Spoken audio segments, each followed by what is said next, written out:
This is the ASUS RT-AX86U Pro, a Wi-Fi 6 router that is supposed to replace the mid-ranger RT-AX86U.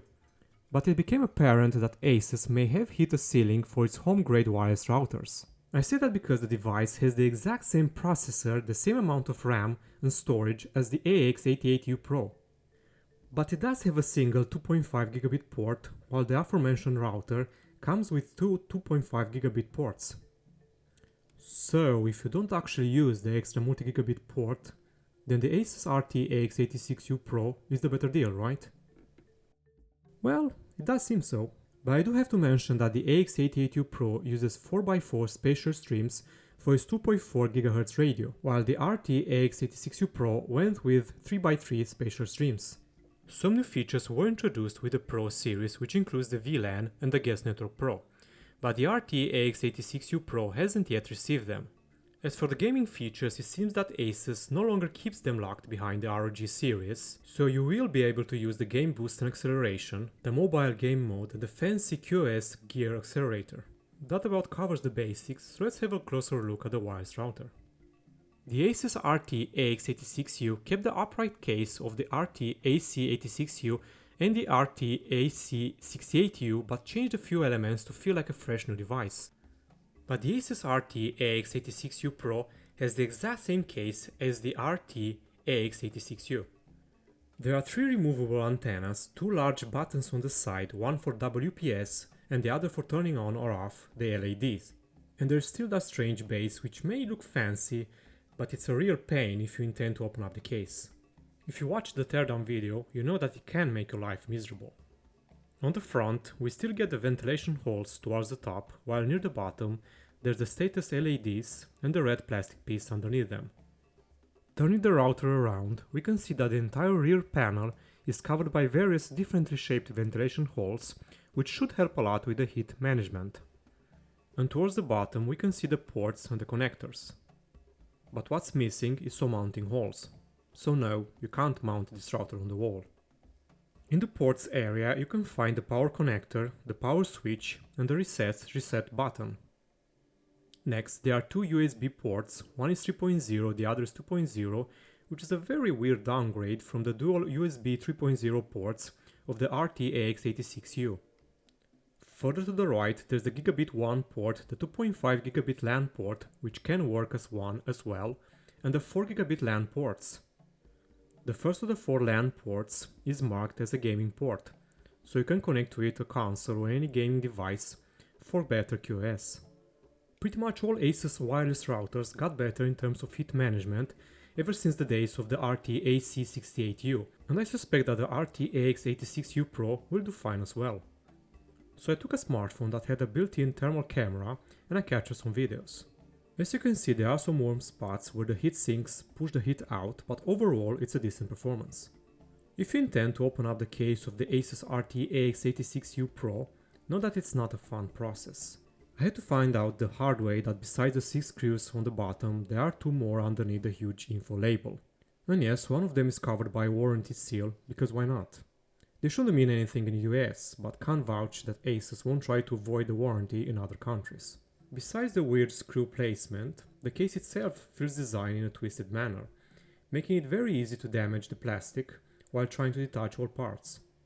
In any case, I did get to see the main components after almost destroying the case completely, and I found out that it's very similar to the RT-AX88U Pro. Sure, there are some downgrades, but to me, they seem minor. The Wi-Fi chip for the 2.4 GHz radio stayed the same as on the RT-AX86U, but the 5 GHz Wi-Fi chip and especially the main processor have been upgraded.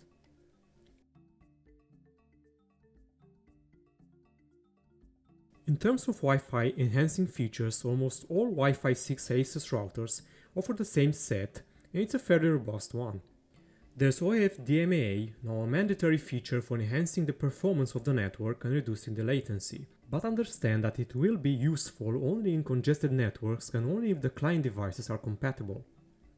And that's true for the other features as well, because otherwise the ASUS RT-AX86U Pro won't perform better than your Wi-Fi 5 router. We also get MoMIMO, which can be useful for serving more than one client devices at the same time, and there's also beamforming, which helps focus the signal at the compatible client devices instead of broadcasting the signal everywhere.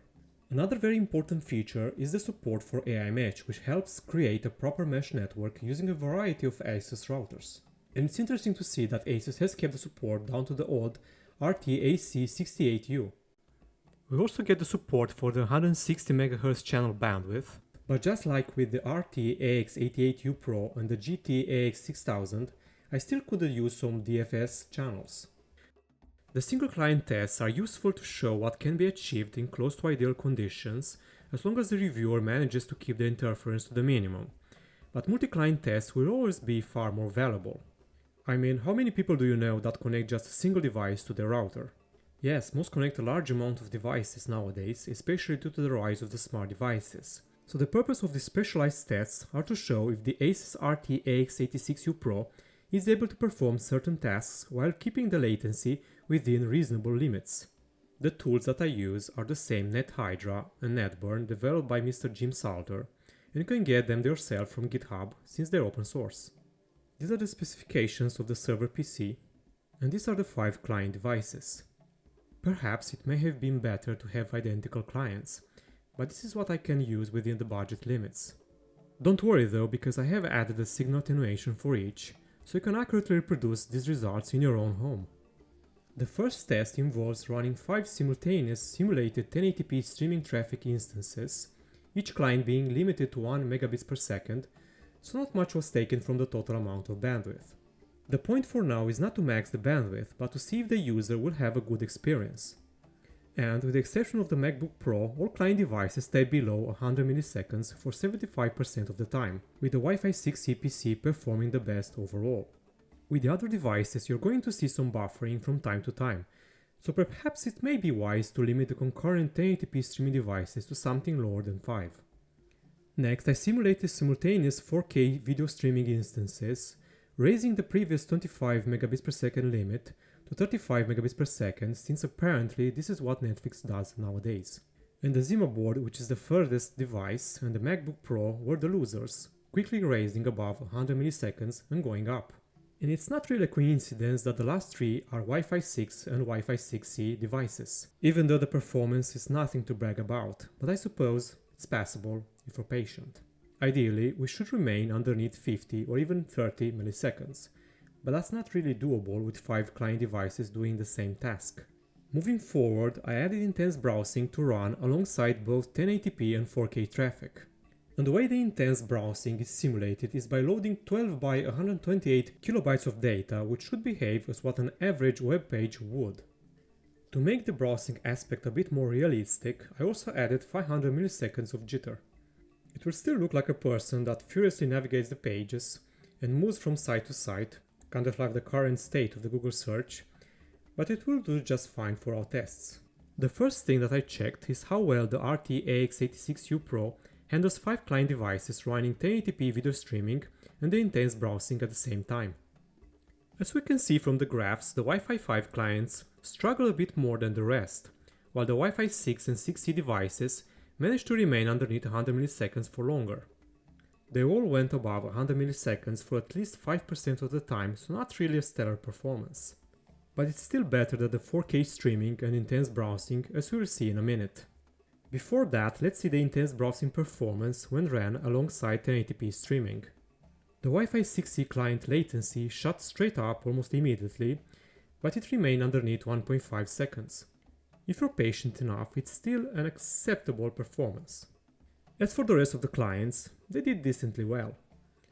Now, moving to the 4K streaming and intense browsing, we can see that pretty much all client devices went above 100 milliseconds for the entirety of the time, so the user will experience buffering quite often, especially on the Wi-Fi 5 client devices. The intense browsing suffered a bit, with the Wi-Fi 6E client device going above 1.5 seconds for about 1% of the time. The 2 Wi-Fi 5 clients also performed a bit worse than the Wi-Fi 6 laptops, but still offered a usable performance for most of the time. I haven't tested the GT-AX6000 and the RT-AX88U Pro with the simulated download traffic, but I did decide to add it to the ingenious ACW536 review and now on the RT-AX86U Pro as well. So I did change things a bit from previous tests, because now 2 clients ran 4K streaming, 2 ran intense browsing, and 1 continuously downloaded 10 MB files.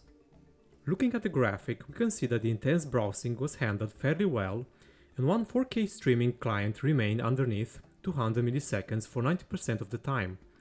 But it's not a very good performance unless you're not bothered by some buffering. The downloading performance suffered the most, reaching unreasonable levels. Fun fact, the average throughput that it managed to achieve was 249 megabytes per second, but 3000 above milliseconds will take a very long time to accomplish a task. I didn't stop here and switched the clients around a bit, so now the 2 Wi-Fi 6 laptops will handle the downloading, while the Wi-Fi 6E client device will run intense browsing. The Wi-Fi 5 client on one of the 2 Wi-Fi 6 laptops will also run simulated 4K streaming traffic, and as expected, the downloading latency for one client device went high in the sky, with the average throughput being 463.7 megabytes per second, while the other client, despite being lower, was still above reasonable levels. The throughput averaged at 304.8 megabits per second, pretty much maxing out the available bandwidth with the other client devices. The rest of the clients had to survive this ordeal, the single winner being the intense browsing PC. One 4K streaming client will experience some buffering, while the second will straight up refuse to load any data at this point. Let's lower down the heat a bit and use 3 client devices, one for 4K streaming, one for intense browsing, and the last for downloading 10 megabytes files continuously. The intense browsing has kept a decent latency, while the 4K streaming did raise above 100 milliseconds, but not by much. This means that the user will experience some buffering. As for the downloading performance, the average throughput was 130 megabits per second, and while I wouldn't call it the ideal latency, it's far better than what we have seen so far. Moving forward, I continue to use 3 client devices, but only for intense browsing, downloading, and voice over IP. The intense browsing did alright, while the download latency went again into space. The average throughput was 722.9 megabits per second. As for the voice over IP performance, the lower the better. And a lot of people consider 150 milliseconds acceptable, while other people think that anything above 30 milliseconds is not good. The graph shows values above 30 milliseconds across the entire spectrum, but below 100 milliseconds. Lastly, I had to run an insane test to destabilize the network, and for the ASUS RT-AX86U Pro, I went with 5 client devices downloading 10 megabytes of data continuously at the same time. And well, the results speak for themselves. One client device went dark, the other had terrible latencies, while at least the ASUS RT-AX86U Pro didn't disconnect the other devices, nor did it require a reboot. Now that we got a good idea about the multi-client latency stress tests, let's run some single client tests using iPerf. I will continue to use the same server computer, and the client devices will be a Wi-Fi 6 one equipped with an Intel AX200 and 2 Wi-Fi 5 clients, one equipped with an Intel 8265 adapter, while the other is a Pixel 2 XL that I have been using for this type of tests for many years. And I know that most publications think that it's enough to just check the throughput at some points inside their home or lab, but I decided to take it one step further by taking the signal attenuation into account as well. This way you can see how the router will actually perform in your home. That's because, due to the interference, the performance at 5 feet in my house will not match the one in your home. But the throughput when the attenuation is at minus 50 dB is going to be the same in your home as well. From the graphs you can see that the ASUS RT-AX86U Pro performs very well upstream, going above the RT-AX88U Pro, but it did go below it downstream by quite a large margin. It's far from a bad performance, but below both the GTX 6000 and the RT-AX88U Pro. Don't worry though, because an update can improve it, as we saw with the GTX 6000. Moving on to the 2.4 GHz network single client performance, I noticed a very interesting aspect. While the throughput is good across the 3 client devices, it's not really impressive by any means. But the coverage seems to go way farther than with most other routers that I tested so far. It doesn't translate into higher throughput numbers, but it does into very consistent performance even beyond the 70 feet, which is amazing. The Dual-WAN feature is an integral part of most ASUS routers for a few years now, and yes, it is available on the RT-AX86U Pro as well. It's not enabled by default, so go to the web-based interface, select one from under the advanced settings and click on Dual-WAN. Then enable the dual WAN, select the primary WAN and the secondary WAN. You should be able to see that all ports are available, including the USB port where you can insert a Wi-Fi stick. Then, next to the dual WAN mode, you can select whether the connection is set to load balancing between the two connections or whether you prefer failover plus failback. Then I opened two command prompt windows and pinged two websites continuously. As you can see, it took about 4 tries to switch the connection to the secondary WAN after the primary WAN has been disconnected. After I reattached the cable to the primary WAN, it took about 3 tries for the connection to return back. It's a decent performance for home use, but if you need a quicker switch and more multi-WAN options, there is better hardware out there, although more expensive as well. Now let's have a very quick look at the power consumption. I use a smart relay and these are the values that have been registered. The ASUS RT-AX86U Pro can be configured and managed using a mobile app. And while not all of the advanced features are available, you do get pretty much all of the necessary features. The home page shows the most important status info about the network as well as the status of the AI mesh, and there's also a shortcut towards the mobile game mode. This way you can optimize the connection to the smartphone, ensuring the lowest latency possible. Under devices you can see each client that is connected and which is offline, and tapping on any of them will summon some status info and some QoS options. Under Insight we get some important suggestions on how to share the network, optimize it, or register the device for customer support. The Family section, which is essentially parental control, will let you choose between multiple preset profiles, and you will also have to accept the terms where some data will be sent towards Trend Micro. That's because this feature is offered by Trend Micro, and it does include the AI protection, the traffic analyzer, some gaming options, and even the web history. And here you can schedule the access and then select the type of content that will be automatically blocked. Lastly, there's the settings section where you can enable the parts you prefer from the AI protection, configure the OpenNet, just enable QoS, and configure the VPN. I also need to mention the Instant Guard, which is a very easy way to set up port forwarding, and the privacy nightmares Alexa and Google Assistant. The web-based interface has the same familiar layout that's been on the ASUS routers for a very long time, and immediately after I opened it, I was greeted by some status info from the network map. There are some general settings on the left, most of them the same as on the app. The difference being mainly under the AI protection section, which now goes far more in depth. The advanced settings bring the professional section under wireless, and both the LAN and WAN also receive extra options. Another feature to mention is the firewall, where you can set various types of filters. We know that the ASUS RT-AX86U Pro is a part of the Pro series. So where's the Guest Network Pro and the VLAN? I checked a support post from the ASUS website which claims that the RT-AX86U Pro should indeed have these two features, and I assume that maybe some recent firmware misfired, accidentally removing them. I did check with some older firmware, but these features are not present at all. And the answer lies here. We need a certain firmware which apparently is not yet available for the RT-AX86U Pro. I assume it will be at some point. So is the ASUS RT-AX86U Pro a better option to the RT-AX88U Pro? I really expected it to be a simple answer, but it's not. These two devices do have a lot in common in terms of hardware and software, but there are also some differences, some of which I think are very much intentional. And yes, I am talking about the VLAN and the Guest Network Pro. If these two were available, more would consider the RT-AX88U Pro as unnecessary.